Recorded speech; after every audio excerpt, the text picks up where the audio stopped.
Доброе утро, дорогие друзья!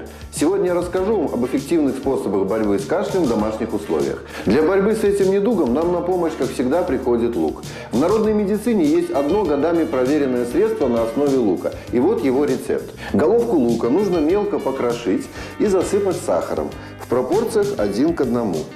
Емкость закройте и поставьте в темное место на 4-5 часов, чтобы из лука выделился сок. Этот сок будет напоминать мед. На вкус он вполне приятный, поэтому средство можно готовить и детям. А принимать его нужно по 1 столовой ложке за 30 минут до еды 3 раза в день. А чтобы усилить эффект, перед приемом лукового средства грудь можно натереть спиртом, водкой или бальзамом звездочкой. А также неплохо разогрейте ступни.